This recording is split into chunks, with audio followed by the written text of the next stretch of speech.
Greetings, citizens of Bangladesh. We are anonymous. Many of you asked after our last expose. Why now? Why Biman? Why focus on an already failed airline, when there are wars, genocides, and corruption tearing the world apart? What's our hidden agenda? What's the motive? We will tell you. And it's not what you expect. This time, it's personal. 2 years ago, amidst the noise of countless tips, leaks, and cries for help that flood our inbox every day, there came one email. It was quiet. It was almost overlooked. It came from a woman inside Biman Bangladesh Airlines. Her words were haunting. But at that moment, we didn't act. We didn't look closely enough. We thought we had more time. We were wrong. By the time we mobilized our people on the ground to reach her, she was already gone. She had chosen silence, the kind that no one returns from. That moment broke us. We, who have faced governments, billionaires, warlords, and intelligence agencies. We felt helpless. We felt responsible. We should have done more. We should have moved faster. When we reached her family, the truth shattered us even further. She had been battling unbearable PTSD ever since leaving her job at Biman. Haunted by harassment. Crushed by abuse. Betrayed by a system that chewed her up, spat her out, and left her to suffer in silence. At first, we wanted only to find the man who pushed her to that edge. We thought it would end there.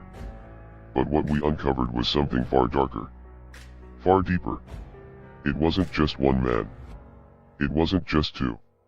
We found an entire empire of rot. A vast, silent machinery of abuse, protected by power, guarded by silence, and soaked in fear. And now, we are done waiting. This is no longer just an investigation.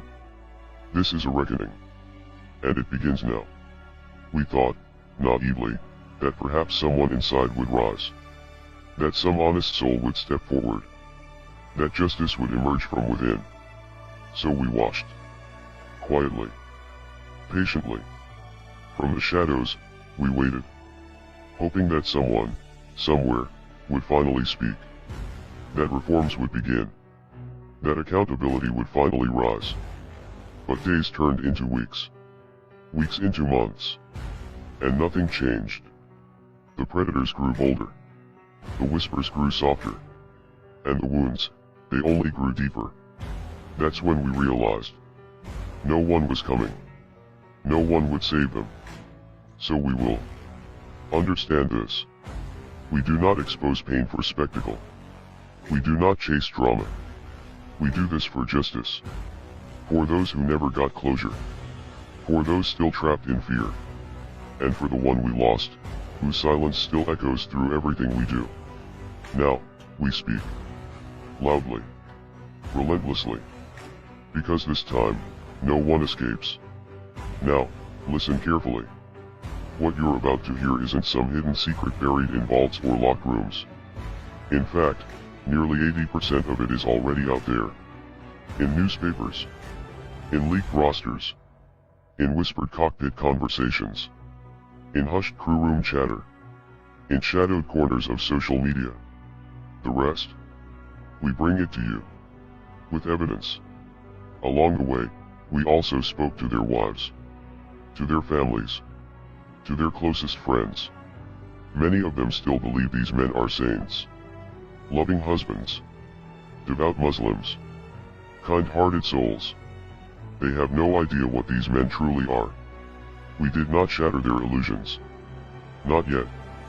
Because we had to protect our people on the ground. But now. Now they deserve to know.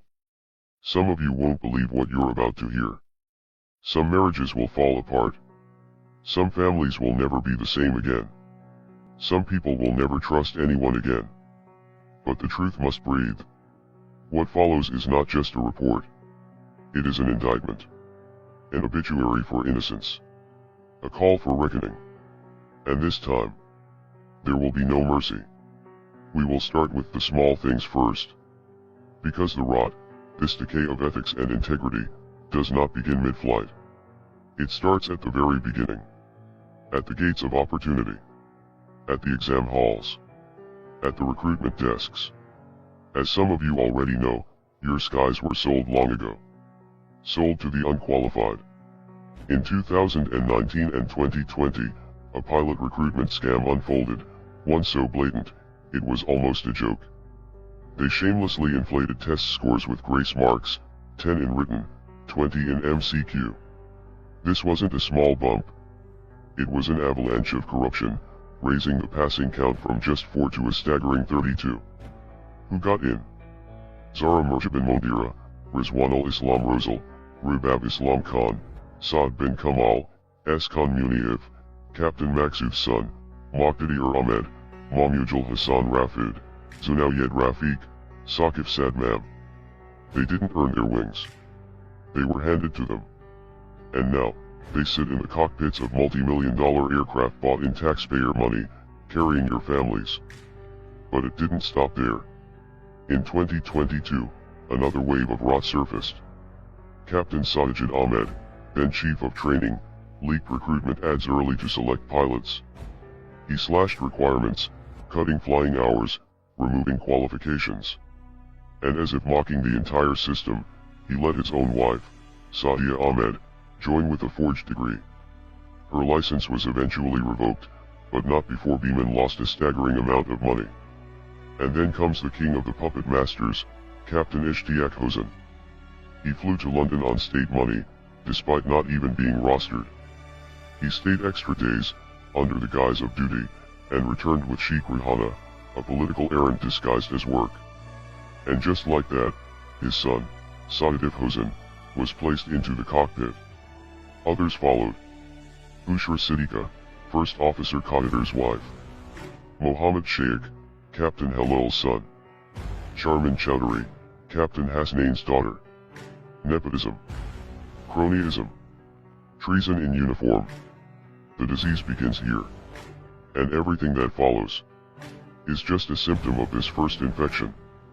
But before all of this, before the pilot scams, before the forged degrees, before the nepotism in cockpits, your national airline had already become something far worse. A flying cargo cartel.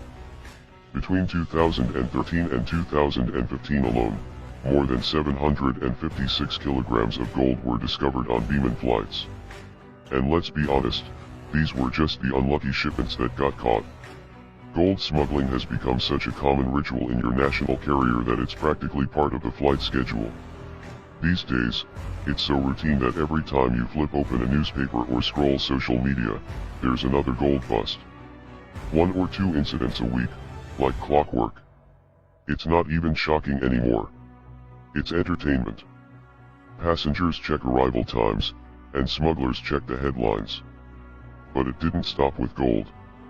In 2020, a Biman cargo flight was caught carrying 12.32 kilograms of amphetamine to Australia. Then came human trafficking.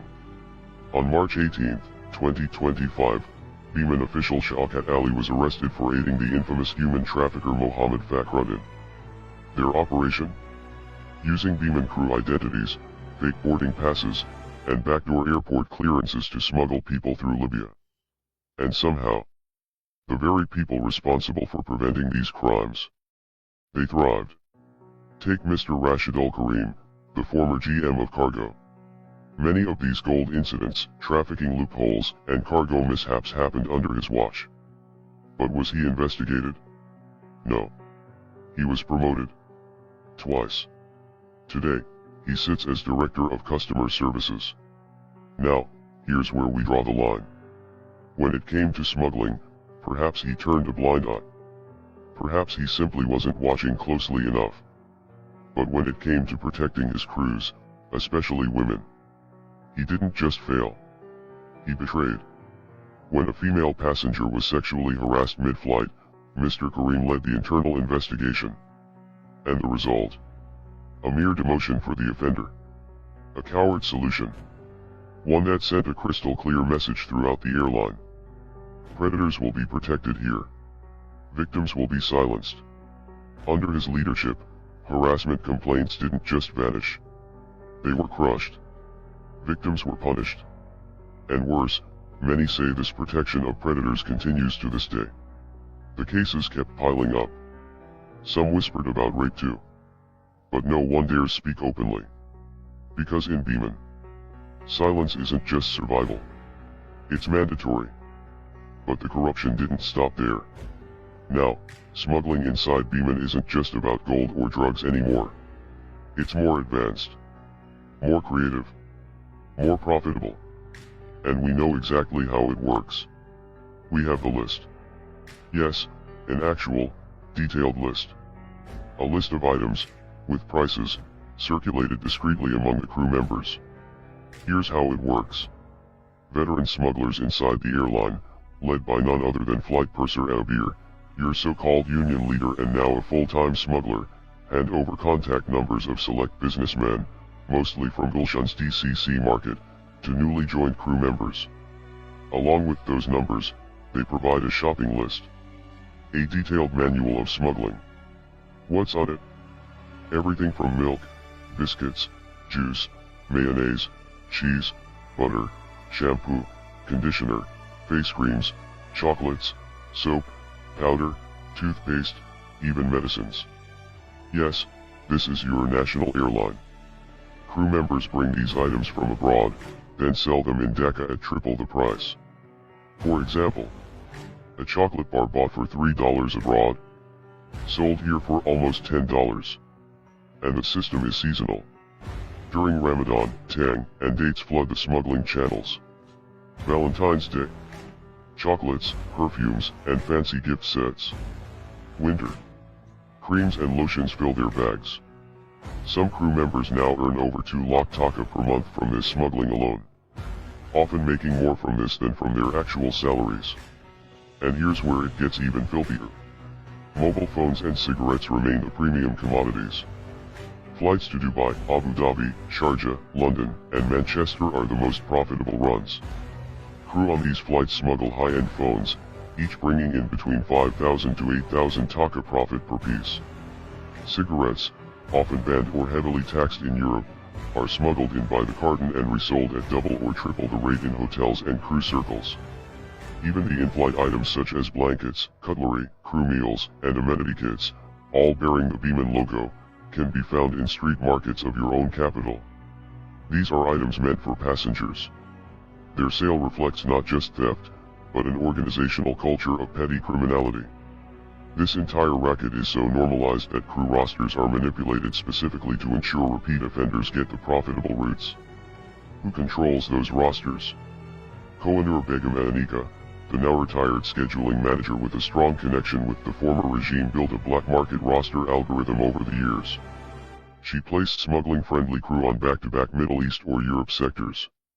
Her favorite protégés: Flight Stewardess Ellen, Flight Stewardess TV, and Flight Steward Tabraz, were very recently caught at Dhaka airport carrying alcohol and gold. But guess what happened? Some high-ranking director made a call. And just like magic, the entire case vanished. The punishment? They didn't get to keep the goods this time. That's it. No suspension. No blacklisting. No jail. They simply had to hand over their loot. And were sent on their way, ready for the next run. That's Biman's idea of accountability. This is the absurdity of your national airline today. From the roster planners, to the smugglers, to the officials making those calls. Everyone's playing their part. And while the public struggles, these people are laughing, drinking, and selling. All on flights bearing the flag of Bangladesh. And yes, we will publish the full list of these smuggled items, their prices, by the end of this video. Because enough is enough. Now, we descend into the darkest pit of this airline. The most horrifying, sickening part. For years, Biman's management and unions have been parading around a single phrase like it's their sacred shield. Crew shortage. They say it on the news. They say it in meetings. They whisper it to justify every rotten decision. But here's the truth. There is no shortage of pilots. What they have is a shortage of integrity. This shortage isn't a crisis. It's not a staffing problem. It's a curtain. A smokescreen. A carefully crafted excuse to keep the monsters flying. Behind that phrase hides an army of predators. Men who should have been fired, blacklisted, and dragged to court. Instead, they remain in power. Why? Because the moment they're removed, the whole rotten system risks collapsing. And the numbers speak for themselves. 9 out of 15 female pilots, yes, 60%, have filed formal complaints, alleging harassment, intimidation, abuse. And what happened? Nothing. Those complaints were buried faster than evidence in a dictatorship. Victims were gaslit, silenced, reassigned, or driven out of their careers entirely. The Bangladesh Airlines Pilots Association and Biman's management ensured those files stayed locked away. Why? Because the predators weren't just random men. They were union protectees. They were politically shielded. They were part of the inner circle. So remember this. When Biman cries about shortages, they are not short on pilots. They are short on morality. Their so-called shortage is nothing but a shield. A grotesque cover story designed to protect rapists, harassers, and fraudsters under the guise of necessity. They will tell you they have no choice. They will pretend their hands are tied. But the truth? They chose this. They built the system. They feed it, protect it, and weaponize it. Because it's profitable. Because it's convenient. Because it lets them hide behind pilot shortage while the predators roam free. So next time you hear them say, "We have a crew shortage," know what it really means. We are protecting abusers. We are shielding criminals. We are complicit. Over the course of this investigation, we reached out to more than 100 female crew members. What we uncovered was not just a pattern of abuse. It was a culture of fear. Of institutional gaslighting. Of weaponized silence. Some shared horrific details. Others said nothing. Those who did come forward did so through whispers. Through encrypted apps.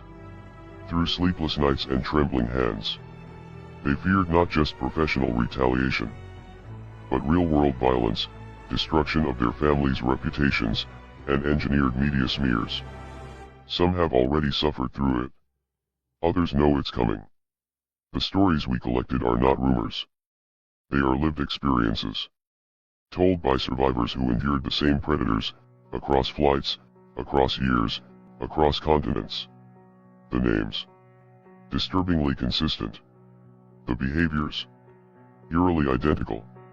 The first name in our long list. The Midnight Caller, First Officer M.A. Kader Chowdhury. From fake Snapchat accounts to fake Facebook profiles, he stalks young recruits, inviting them to his room with one sickening line. "Come to my room. I'm alone." Even after his wife joined the airline, he never stopped. His ringtone is now known among female crew as the sound of a predator. Next. Captain Rabi, the Grandpa Flirt. A walking caricature of old man entitlement. He rings up female crew late at night, saying he's lost his glasses or asking them to watch movies. "He's old enough to be my grandfather," one crew member whispered in horror. Yet he brags openly about his under-25 girlfriends, like some twisted Leonardo DiCaprio fantasy. And the cruel joke. After our first video, Biman created a committee to investigate harassment. Guess who sits on it? Captain Rabi himself. A grotesque performance, staged by director of admin Abdur Rafiq. And then comes the most chilling name of all, the serial predator. The fraudster. The lawbreaker. The master manipulator. Captain Abdur Rahman. Already infamous for his forged ATPL license, he is far worse than most realize. Women say he starts with fake romance, collects intimate photos, and then weaponizes them as blackmail. One woman described him as having a DGFI fan club, using state agency names like magical incantations to scare young crew into submission. One woman said, "I only escaped when he found a new target, but my freedom came at the cost of another's nightmare."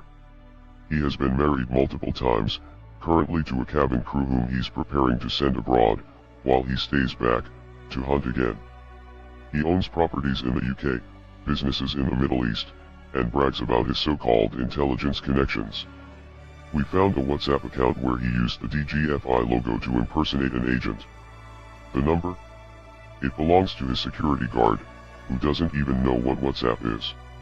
In one of his texts that he sent to one of his friends during the time when a female reporter was investigating him for his forged license, he is seen trying his DGFI connection again to silence the reporter, which failed miserably. We also uncovered multiple email accounts belonging to him, and in one of his accounts he is seen threatening a female crew in the name of intelligence agencies. According to Bangladesh Penal Code Section 170, 419, and 468, impersonating an intelligence agent, issuing threats, and falsifying documents are punishable by years in prison. And yet, he flies on. Mr. Abdur Rahman, we have been watching you closely. Since March 1, 2025, your shadow has never left our sight. Some of what we've witnessed cannot yet be spoken aloud. But let this be clear. No victims were needed to come forward.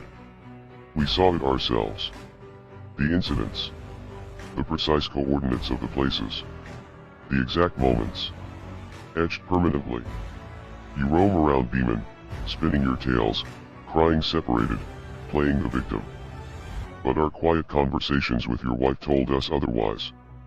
Your mask is slipping. We've seen the truth behind your lies. Judgment is coming for you. Sooner than you think. You just don't know it yet. Next. The covered creeper, Captain Imran. His favorite lie. I'm separated. Then he escalates. I dreamed about you, he whispers. His behavior? Described as a wolf pretending to prey. Fake empathy. Hidden fangs. And yes, his separated story. A lie. We met his wife too. And then. The serial gropper, Captain Yusuf Mahmood. Flying with him is entering a predator's den. He bruises arms, cracks vile jokes, and touches women openly in flight. One said, he whispered something so disgusting, I almost dropped a hot coffee pot. He laughs, bragging that nothing ever happens, despite harassment complaints. One flight attendant even filed a formal complaint against him on November 7, 2024. The result? A fake committee, no action, and he kept flying under the excuse of pilot shortage. Next. The chill expert, First Officer Mishfiq Niyaz. Recently married, yet constantly texting female crew late at night. Come to my room. Just us. He floods Snapchat with unwanted messages. His wife still thinks he's an angel. Everyone else in Biman knows the truth. Next. The hand specialist, Captain Ishtiaq. His sick ritual? Palm reading. Under the guise of reading stars, he gropes hands mid-flight, lingering, touching, invading. Women described it as burning. He wrapped his hands around mine, and I wanted to vomit, multiple crew members said. And then. The midnight howler, Captain Sohail. His method? Hotel room psychological terror. He calls the landline every 15 minutes throughout the night until women unplug the phone in fear. Next. The threat maker, First Officer Shafi. Openly blocks paths in flight, smirks, and whispers threats. I have intelligence connections, he says. Come to my room, or you'll regret it. One woman said, I thought he might actually hurt me. Then comes Captain Arifin. He always says, it was just a mistake. But that's what they all say. Except, this mistake was him stroking a woman's stomach mid-flight. He laughed, she said. I froze. My whole body went cold. Another attendant confirmed the same behavior. He laughs. They tremble. Next. The double-meaning demon, Captain Abed. Any spice under your uniform? He asks several crew members with a repulsive laugh. He grazes arms while pretending to serve trays. A known predator yet protected. Even an official harassment complaint against him which made news headlines was buried under pressure. A special mention to Captain S. Hosen. While his wife stays abroad, he is seen living with a young crew member half his age across various social media platforms. We thought his wife deserved to know. When senior officers flaunt their affairs so brazenly, it sends a dangerous message to others. This is normal. This is acceptable. This is power. Captain S. Hosen is not just a cheater. He is a role model for predators. And that makes him more dangerous than he appears. But the horror doesn't end with the men in the cockpit. No. It runs far deeper into the very aisles of your aircraft, behind every meal cart, under every polished smile. Let us introduce you to some of them. First, Flight Steward Shopno. One of the most depraved predators we've uncovered inside Biman. His name came up again and again, whispered in terror. Multiple women have accused him of rape. Since late 2023, he has left behind a trail of shattered lives, forcing himself on young crew members, manipulating them with false promises of love, marriage, and protection. And when his lies didn't work, he used force. In one horrifying case, he locked a woman inside a hotel room, assaulted her again and again. In another, he preyed on a vulnerable crew member during a layover, leaving her bruised in ways that never healed. Yet another incident. During a so-called union meeting, a place meant for solidarity, he struck again. But Shopnil didn't stop there. He stalked them. He tormented them. He laughed while they wept in silence. And now, he walks free, smirking, while his victims still hide, afraid to even breathe his name. And just when you think it couldn't get worse, there's Flight Steward Adnan, known among his colleagues for his drunken exploits during international layovers. But his crimes go far beyond intoxication. In Istanbul, he allegedly forced alcohol onto a young female crew member. Then, while she was unconscious, he took what he wanted. The aftermath? Silence. The victim, bound by fear, vanished into the shadows. Then there's Flight Steward Sakin, the master of emotional blackmail, weaponizing love and marriage as tools of torture. He trapped one woman under the guise of affection, then subjected her to relentless physical and psychological abuse. His obsession didn't stop there. There are reports of him screaming outside her home, causing scenes that neighbors still remember. According to our internal sources within law enforcement, he is currently under investigation by the PBI. But we know how that story often ends. Now we speak of Flight Purser Suman. His record is long and vile. A recent complaint was filed against him by a female flight attendant. It even reached your media. And yet, nothing happened.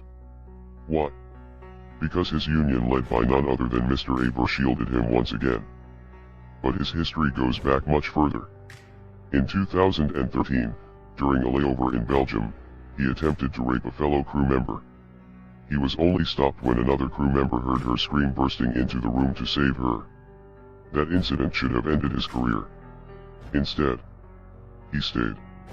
He thrived. And every year that passed without consequence only emboldened him further. Lastly, we come to Flight Steward Shishir. On a flight to Toronto, he verbally abused and harassed a female crew member. An incident that made national headlines. But her justice? She was the one punished, forced by her peers to apologize to her abuser, in front of others, while he watched with a grin.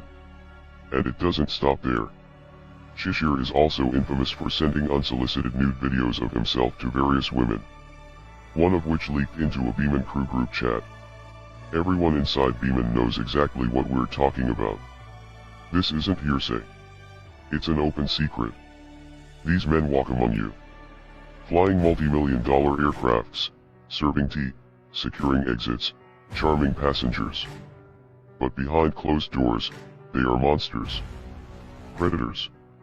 Protected by a culture of silence. Now, listen carefully. If you think some of these men didn't do enough to deserve being named here, you are mistaken. There are crimes we have uncovered that are simply too specific, too dangerous to detail publicly right now. Because revealing them would instantly expose their victims. Victims who still live in fear, in a system that punishes them for speaking, not the predators. Since the start of this investigation, we have gathered disturbing materials. Audio recordings, videos, photographs, They are vile, grotesque, beyond comprehension. But we will not release them. Not yet. Not because it isn't real, but because the women who are in them live in a country where shame is a bigger punishment than the crime. They fear losing their jobs, their marriages, their families, their reputations. They fear the public spectacle, the news headlines, the snickering colleagues, and the silent HR offices that never help. Many of these women pleaded with us. Please, do not release anything. They will ruin my life. And we heard them. And so, the evidence remains locked away, until an independent, impartial judicial committee is formed and an environment of victim protection and anonymity is ensured. But let this be clear. The truth is already out. The names are now spoken aloud. And they will never again be buried. Some monsters may not have been named here today. But that does not mean they are safe. We also received a sealed testimony, a story only shadows know. One woman, whose pain still echoes in every word she wrote, asked us not to tell her story. Not publicly. Not in any traceable form. She had tried once before, to speak, to resist. And Biman burned her life down for it. Let us just say this, she was a woman of integrity, once hopeful, once dreaming of becoming something. She crossed paths with a man who introduced himself as a well-wisher, then quickly revealed himself as a captor. He manipulated her, tracked her movements, threatened her family using military agency names, destroyed her career, and shattered her dreams with the precision of a practiced predator. She thought she had escaped. But the nightmare followed her, false news leaks and digital blackmail. Her name smeared. Her reputation dragged into the mud. All because she dared to say no. She now lives in fear, broken, beaten, bruised. Her story has been securely encrypted and sealed with legal timestamping as part of a larger whistleblower archive, to be revealed only in the presence of impartial judicial protection. She didn't ask for sympathy. Only safety. She wrote to us. You said you are the shadow and the shield. I need that shield now more than ever. And we will honor that. But her message echoes on, they will never come for the abusers. They will come for me. But predators don't thrive without protectors. And now, it's time to name them. Captain Ishtiaq Hosen. The architect of nepotism. The master manipulator of rosters. The man who weaponized scheduling like a chessboard of corruption. He doesn't just protect scam pilots and sexual predators under the fake crisis of pilot shortage. He created it. He built it, brick by brick. He ensured predators stay in rotation, while victims are driven out. Then we have Kohenur Bigamonika, the retired roster queen of smugglers. Her legend echoes on in every crew room. She built a black market roster empire. If you had enough cash or enough dirt, she'd put you on the most profitable routes. She protected not just petty thieves but smugglers, rapists, and predators alike. In her hands, your safety wasn't just compromised. It was sold. And now we come to one of the darkest names on this list. Chief Medical Officer Dr. Taslima Akhtar. Her name brings rage to every crew member we've spoken to. With only an MBBS degree and no specialized aviation medicine training, she has ruled Biman's medical facility like a medieval dungeon for years. During the COVID-19 pandemic, her department forced crew after crew to undergo unnecessary, repeated tests, extracting fees, draining resources, pushing fear. The 3 crore taka allocated annually for the medical center to procure essential equipment? It vanished. The result? Nothing but empty rooms, rusted beds, and broken machines. Crew members still have to get their mandatory diagnostics at their own expense from outside clinics because the in-house facility has nothing but dust. But it doesn't stop there. She mocks sick crew to their faces. If you walk into her office seeking medical help, you'll hear it. You're lying. You just don't want to fly. You're faking. And now, for a bit of comedy. This infamous Biman Medical Center? It's located in a place so remote, so ridiculous, that even healthy people would fall sick just trying to reach it. The road leading there is a pothole-filled nightmare, jagged, broken, and twisted like the ethics of those running it. Inside Biman, there's an old joke. If you're dying, good luck. Because before you can even file for sick leave, you'll have to survive the road to the medical center. Only after dragging your half-dead body across that terrain, will they consider stamping your sick leave request. Even if you're bleeding out, first you must cross the path of pain. This is not a joke. It's Biman's reality. And now, we come to Flight Purser Abir. The union boss. The puppet master. A man who has turned rape into a political currency. He has amassed plots in prime areas, factories under fake names, and luxury properties, all by running smuggling networks and silencing victims. His most loyal foot soldier? None other than the rapist flight steward Shopnil. Abir shields him, protects him, and even sends him as his mouthpiece to union programs and meetings. Imagine that. A known predator, representing the union. This is the face of Biman's crew welfare system, where the rapists lead the discussions, and the victims stay home in fear. And finally, Captain Mathab, president of the pilot union. The man who preaches justice on TV but defends license forgers and sexual predators behind closed doors. His union protects criminals as if it's a religion. He's turned the pilot union into a fortress of predators.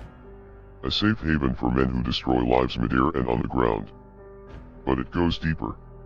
As we infiltrated further, we uncovered something more chilling than even we expected. Inside Biman's cockpit ranks, there's a civil war. On one side, the nepotism pilots. Sons, daughters, nephews of senior captains and directors who got their wings not through skill but through family ties. On the other, the ex-Air Force pilots. They look down on the civilian recruits. They treat them like dirt, like they don't belong in their skies. This turf war isn't just bad blood. It's operational sabotage. Pilots sabotaging rosters. Refusing to fly with certain colleagues. Jeopardizing flights out of sheer ego. And when female pilots dared to speak up, 9 of them, to be exact, they were destroyed. They're harassers. Men protected by the unions and the ex-Air Force cliques. No inquiry. No accountability. Instead, Biman pulled out their favorite excuse. Pilot shortage. No punishment. No justice. Some of those brave women resigned. Others were thrown onto punishing rosters. A message to every other woman in uniform. Speak up, and you'll be next. But the cockpit is only half the nightmare. Inside the cabin crew ranks, it's worse. A leaked document from several internal crew WhatsApp groups shows the true face of Biman's cabin crew environment. It's not just unprofessional, it's pure emotional carnage. Senior crews bully, insult, and threaten each other daily. Newcomers are treated like animals, slut-shamed, verbally abused, and mocked for even the smallest mistake. One wrong greeting? Prepare for humiliation. One minor error? Prepare to be publicly destroyed. And it gets worse. 2 newly joined young female cabin crew posted a harmless TikTok video of themselves dancing inside their own room, off-duty. What followed was an avalanche of hatred. They were called prostitutes, accused of disgracing the uniform, and torn apart in front of hundreds of their colleagues. No manager stepped in. Some senior staff even encouraged the mob. In fact, they laughed about it in private chats, openly stating the girls deserved it. The digital culture inside Biman is so toxic, so vicious, that some crew members began taking medical leave just to escape their own phones. Think about that. When the online world inside your company is so vile that people fall sick. What horrors unfold during long-haul flights? During international layovers? Inside hotel rooms, far from home? Where there's no HR watching. No cameras. No witnesses. And no escape. Now we request to each and every one of you, every time you see a female crew member smile on board, ask yourself, what did she survive to still be here? Because behind that smile may lie sleepless nights, unwanted messages, midnight knocks, roster manipulations, and abuse buried under layers of institutional betrayal. And yet, they carry on, not because they are safe, but because they have no other choice. Until Biman changes. Until these men are held accountable. Until every union and manager is restructured with transparency and justice. This airline will remain a predator's paradise funded by the public's hard-earned money. And the wings of Bangladesh will remain soaked in the silence of those it broke. We have a question for Biman Bangladesh Airlines. How does a parasite call itself self-sufficient? Biman loves to repeat one line like a holy chant. We run entirely on our own revenue. The government gives us nothing. Even the state minister for civil aviation puffed his chest and said, "We pay our salaries ourselves. No budget from the government." But let's peel back the curtain. In 2007, your debt-riddled mess was magically forgiven. 2,980 crore taka, gone, wiped clean like a spoiled child's slate. That's more than what some entire ministries get in a year. And what did you learn? Mismanage more, DACA will rescue us. Today, your unpaid bills stack up like a house of fraud. 6,327 crore taka owed to civil aviation. 2,000 crore taka owed to state-owned oil company. $520 million in aircraft loans, guaranteed by the people. Total public exposure? Over 15,000 crore taka. Equivalent to building 6,000 schools or 150 hospitals. Instead, that money burns to keep your fake glory flying. And here's the trick. You don't pay your bills to other state agencies. You strangle them, then make them raise prices for everyone else. So every liter of jet fuel Biman gulps. The taxpayers paid for it. You boast about profit. 282 crore taka last year? But where's the part where you skip fuel bills? Where's the part where you leave airport fees unpaid? That's not profit. That's fraud. Dressed up as national pride. And let's not forget the ticking time bomb. 7,400 crore taka in sovereign guarantees. If Biman misses even one payment, guess who pays? The farmer who's never been on a plane. The mother who can't get medicine in a rural clinic. The teacher who waits months for her salary. All for what? A Facebook photo op with a shiny new jet. A vote bank of patronage jobs. A parking lot for retired Air Force brass. Your airline is not a business. It's a taxpayer-funded bonfire of incompetence. And the people are footing the bill. One broken road, one unfinished hospital, one crushed dream at a time. So, Biman, stop lying. You are not self-funded. You are state-funded. You are debt-funded. You are people-funded, without their consent. Mainstream media of Bangladesh. You have failed your people. You flood your airwaves with breaking news and dramatic headlines, chasing clicks and TRPs like moths to a flame. But when it truly matters, when truth demands persistence, you vanish. You shout when it's safe. You roar when it's fashionable. But when the real work begins, when it's time to follow through, you go silent. Yes, you've covered some of these stories. Yes, you've reported some of these scandals. But we ask you, have you followed up? Have you stayed with it? Have you fought for the victims when the headlines faded? No. The work you were supposed to do, the work you were entrusted to do, is now being done by strangers. Strangers from across oceans. Strangers who didn't even know an airline named Biman Bangladesh existed. How embarrassing is that? That it took hackers, activists, outsiders, people with no ties to your country, to fight your battle. You were meant to be the fourth pillar of democracy. Not a pawn in political chess games. Not a mouthpiece for ministries. Not a circus of paid clowns performing for ratings. In your mad race for views and shares, you've forgotten the weight of your words. You publish unverified stories. You twist facts to fit your agendas. You destroy reputations with one click, without apology, without consequence. One false headline can ruin a life. And yet, you just move on to the next scandal.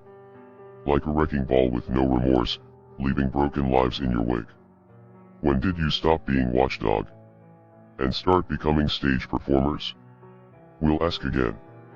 Where are your values? Where is your backbone? Where is your conscience? Start acting like journalists. Or step aside. Because the truth doesn't wait for your permission. And neither do we. To the people of Bangladesh. We have watched you. From the shadows. For years. We have watched you rise in fury. Only to fall back into your comfortable silence. We have watched you fight over the pettiest of squabbles. While your daughters are destroyed in the shadows. We have watched your social media feeds flooded with rape videos. Laughing. Sharing. Mocking. Debating like it's entertainment. While the victims drown in shame. And the abusers roam free. We've watched you politicize every crime. Twisting every injustice into a party slogan. Turning rapists into heroes because they share your political colors. Turning justice itself into a punchline. Making every crime about your tribal loyalties instead of right or wrong. And after everything we have uncovered. After every victim we've spoken to. After every monster we've exposed. We now tell you this plainly. We don't expect anything from you anymore. You have shown your true face. Power hungry. Petty. Morally bankrupt. One dictator falls. And what happens? You scramble like vultures. Fighting for the scraps of power. While nothing changes. You scream about your freedom. You chant about your democracy. But we see you for what you are. Addicted to political circuses. Obsessed with rallies and banners. More concerned about renaming airports and stadiums. Than protecting your own daughters from predators.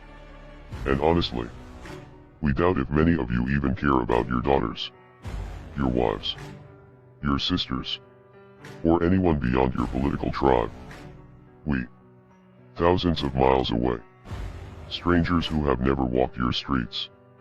Care more about your women than you do. Because we always stand with the oppressed. We always fight for the unheard. And we don't do it for politics or money. We do it for justice. So here's your harsh truth. If you have even a shred of backbone left, stop your pathetic infighting. Stop your rallies about nonsense. Stop screaming about party colors and start screaming about real reforms. Because no amount of flag waving or street marching will save you from the abyss you're walking into. Reform. Rebuild. Or drown. The choice is yours. We will fight for the oppressed regardless. But we will not save those who refuse to save themselves. And now, a message to those of you who think you are untouchable. To the ones wearing shiny epaulets and smug grins. To the cowards hiding behind ranks, unions, politics, and backroom deals. You dared to call yourselves the flag bearers of a nation. But all you've done is drag that flag through the blood, tears, and humiliation of its daughters. You flaunted your corruption, disguised as profit. You laughed behind cockpit doors. You prayed inside hotel rooms. You smuggled beneath cabin floors. You built your empires. On shattered lives. On broken bodies. On silence. Drenched in fear. Now hear this loud and clear. We will not scorch Biman Bangladesh Airlines as a whole. Because we know exactly how your rigged game works. It's never you who pays the price. It's never your union thugs. It's never your syndicate bosses. It's the people. The same people you steal from. The same people who will pay your bailout, again. This time. We're skipping the middleman.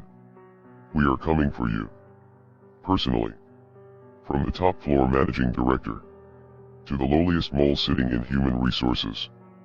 From the cocky pilot who thinks he's invincible. To the back office clerks who covered up the rapes. We will bleed your bank accounts dry.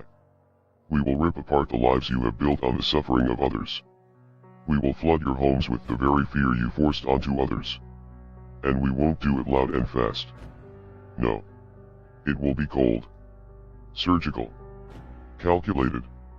Cruel. We will tear through every layer of your rotten walls. One by one. Until there is nothing left but ash. Your offshore accounts? Gone. Your secret properties? Gone. Your little side businesses? Crushed. Your families. They'll finally see you for what you are. You will lose everything. You made ruining lives your sport. Now you are the sport. We will hunt you. We will shatter you. We will make an example out of every single one of you. And no one, not your unions, not your rank, not your politics, will save you this time. You will endure in silence, just as the women you broke once did, and just as many still do, trapped in their quiet agony. Brace yourself.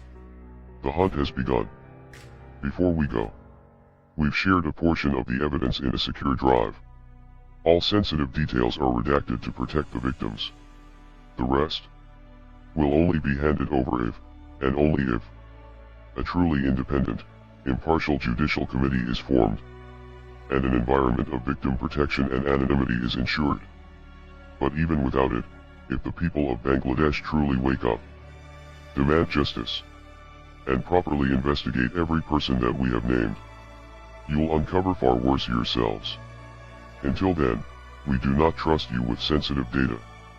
We will not risk another soul just to feed your social media clicks or your dramatic headlines. Wake up. Or stay complicit, until the day these same horrors come knocking at your own door. Until it's your sister, your wife, your daughter. By then, it'll be too late. To the women of Biman, those still suffering in silence, we know you're watching. We know you've endured this horror for years. Your country failed you. Your media mocked you. Your colleagues betrayed you. But we won't. Even if no one in your streets fights for you, we will. Shame on those who stayed quiet while strangers from across the world had to defend their daughters. Bangladesh, this is your disgrace to fix. Do something about it. Before we do it all, our Operation No Safe Harbor against the individuals inside Biman will commence on July 10th, with the full force of anonymous members all across the globe.